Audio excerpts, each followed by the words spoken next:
Pennsylvania is the most pivotal battleground in the race for the White House. With its 19 electoral votes, it is the state where former President Trump and Vice President Harris are spending the most time and money, a combined $436 million between them and their allies. It's also where the results could take days to count due to a state law that prevents mail-in ballots from being processed early. The anticipated lag, which dragged out Pennsylvania's count in 2020, now has election officials bracing for a repeat of conspiracy theories and violence. At the helm, lifelong Republican Al Schmidt. He stood up to former President Trump and refused to join attempts to overturn his loss 4 years ago. As Secretary of State, Schmidt is doing everything he can between now and Election Day to assure residents their votes will count and to take on the lies Trump continues to spread about Pennsylvania. The story will continue in a moment. What's the reality? Voter fraud is widespread. Voter fraud never happens. There is no evidence whatsoever that voter fraud takes place in any way that is widespread at all. If a non-citizen tried to cast a ballot, would you be able to catch it? That's just not something that happens, because when it gets identified, there are severe consequences, whether it's prosecution and or deportation from the country. We met Secretary of State Al Schmidt last month in the state capitol in Harrisburg. We have to win Pennsylvania. The night before, former President Trump held a rally just a few hours away where he stoked fears about voting in Pennsylvania. Now we have this stupid stuff where you can vote 45 days early. I wonder what the hell happens during that 45. Let's move see these votes? We've got about 1 million votes in there. Let's move them. We're fixing. Have you heard what the former president said last night at his rally here in Pennsylvania? No. He seems to be saying that there is cheating going on with mail-in ballots here. There is not.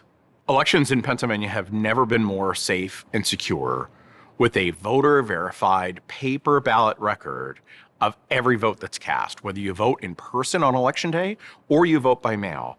Schmidt once had his own doubts about election security. Before becoming Secretary of State, he spent a decade on Philadelphia's Board of Elections, where he investigated hundreds of claims of voter fraud and changed his mind. Whenever it has occurred, however rarely, it's to affect some very down-ticket race that is decided by a handful of votes. It's not to decide who the president of the United States is, or who the governor is, or who a senator is, or anything else like that. As Secretary of State, Schmidt is visiting each of Pennsylvania's 67 counties. Are you registered to vote in Pennsylvania? Your voice matters. Part roadshow, part public relations tour, spreading the gospel of election security. Election day is November 5th. You can vote by mail in advance. Including a stop at a fair in deep red Columbia County. Nice to meet you. He spent more than 35 minutes trying to convince these local Republicans that they can trust the voting system. Like dead people voting in Philadelphia. You have a public record of when somebody died. You have a public record of when they cast their vote. They have found cases where, quote, dead people have voted. The only cases that I've encountered are when a voter has cast their ballot by mail and then passed away in between mailing in their vote and their vote being counted. And you can see that. You know, former President Trump's got the rallies and he's got the microphone and he's got the audiences, and he can spread his message to thousands, if not millions of people. And you're here at the county fair and you've got a stand and you're doing it 1 to 3 voters at a time. Yes, you're one at a timing it. You kind of can't compete. But it's also important to have that one-on-one contact, to go to a county fair, to engage with people, to answer their questions. I love you, Philly! Democratic Governor Josh Shapiro told us that choosing Al Schmidt, a lifelong Republican, as his first cabinet pick last year was intended to send a clear message. Of all the cabinet appointments that you could have made first, why was it Al Schmidt? I made a commitment during my campaign that I was going to appoint a pro-democracy Secretary of State. What were your marching orders to him? Do your job. Make it so legal, eligible voters have access to the ballot box and that we, again, have a free and fair, safe and secure election. When you think about secretaries of state, the role, you tend to think that it, respectfully, is a boring job, a mundane job, an administrative job. How's that working out for you? It is. I mean, elections should be not something to dread. They should be something to celebrate. And voters should feel confident that if they cast their vote, whether it's by mail or in person on Election Day, that their vote is going to be counted. So in 2020, it took 4 days to call the election in Pennsylvania. What took so long? When you have half of your voters vote by mail, like we did in 2020, counting those votes takes time. We saw for ourselves at a ballot intake center in Chester County outside Philadelphia. So this is the actual envelope, and these where the ballots are returned in. And this is a sample. Correct, Yeah. yes. And this is Elections how we Administrator receive Karen this Barsoom showed us how each ballot arrives inside 2 different envelopes. 94 ballots in one tray. Processing them is a tedious task, which under Pennsylvania law cannot start until 7 a.m. on Election Day. So when we do open it, there is another envelope. So hypothetically speaking, if we have 100,000 mail-in ballots, we have to deal with double the amount of envelopes, which is a long process. And then the ballots comes out. And you can't count it folded like that. Correct. We will need to have a whole different team unfold them, backfold them, to get the creases out as good as we can. How long does it take to process each ballot? Several minutes. It's not like done in a sec. That window of time between the polls closing and races being called, I think has shown to be a real vulnerability where people seeking to undermine confidence in those results if they're going to lose have really exploited.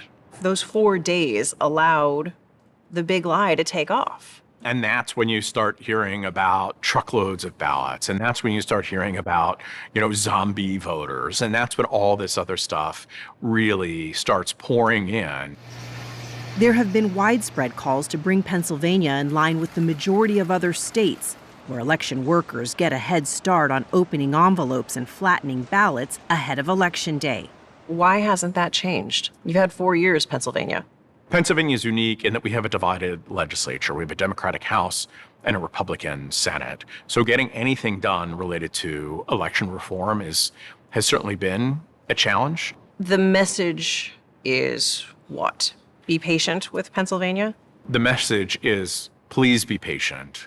Our counties are working night and day to count their voters' votes. They're doing so as quickly as they can and with integrity. Our job is to make sure we are constantly just providing the truth to voters, to be a For Secretary Schmidt, getting out the message can mean late nights answering questions about the electoral process in granular detail. It takes time to count millions of votes. And it's As not we saw at this law school in Harrisburg. We're much better prepared today, 4 years later, than we were. He's teamed up with fellow Republican, former Pennsylvania Governor Tom Corbett. The former president has a refrain at his rallies. He says Democrats rigged the election in 2020, and he's not going to let them get away with it this year. Evidence. Bring it.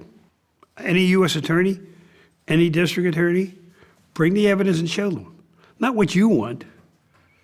You've got to convince a prosecutor and a court. You've got polls that show some 34% of Americans, nearly 70% of Republicans, who still to this day believe that Joe Biden didn't win the 2020 election. But I can't change that because they believe it, because they've heard it so many times. You've said there's a huge amount of people in the middle that can be influenced by the extremes. Is that who you're trying to educate? Yes, the extremes were not going to change.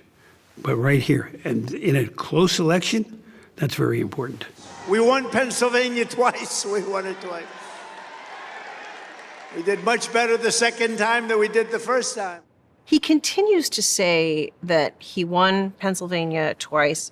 Donald Trump won in 2016 by about 44,000 votes, and Donald Trump lost in 2020 by about 80,000 votes. I understand that he's a sore loser. I understand that he wished he would have won in 2020. But attacking this system made up of our neighbors from communities all across Pennsylvania, Republican and Democrat alike, is not the answer. Former President Trump is refusing to commit to accepting the results if he loses. If he does refuse, what happens here in Pennsylvania? What does that look like? I think it can look, unfortunately, like what it looked like in 2020, with violence in our communities, with threats to public officials, good public officials like Al Schmidt and the Republican and Democratic clerks of elections. Am I worried about that? Am I concerned about that? Of course I am. In 2020, as the presidential election hung in the balance, all eyes were on the Pennsylvania Convention Center in Philadelphia. Outside, police and protesters surrounded the building, while inside, Al Schmidt oversaw the counting of a record 375,000 mail-in ballots, most of them from Democratic voters. We're winning Pennsylvania by a tremendous amount of votes. Hours after the polls closed, then President Trump demanded the counting stop. We don't want them to find any ballots at 4 o'clock in the morning and add them to the list, okay? We were working day and night. There was one television that was working, and I happened to be passing it when I heard that speech. So immediately brought together our communications team to begin, through social media platforms, assuring the rest of the world whose eyes were on Pennsylvania that our vote counting was going to continue. But at that point, you've got the President of the United States saying, stop the count. Did you ever feel like you had to stop the count? No, not for a second. After 4 days, the race in Pennsylvania was finally called for Joe Biden, and with that, he won the White House. Former President Trump went after Al Schmidt by name on Twitter, and violent threats from Trump's supporters followed. Do you remember the first threat that made you go, I gotta take this one seriously? There were threats early on that were pretty generic in nature, but as days went on, they became a lot more specific, providing my address, graphic descriptions of, what they would do to my family. They used a picture of your house at one point, I understand. Listed your Yes. children's names repeatedly. You had to move your family out of your house for safety? Yes, they had to relocate for a period, and we had security around the clock for many months. Given all the threats that you faced personally, I've got to ask why you would agree to take this job. Well, everything is on the line. Our entire system of government, our country as it was founded, is on the line.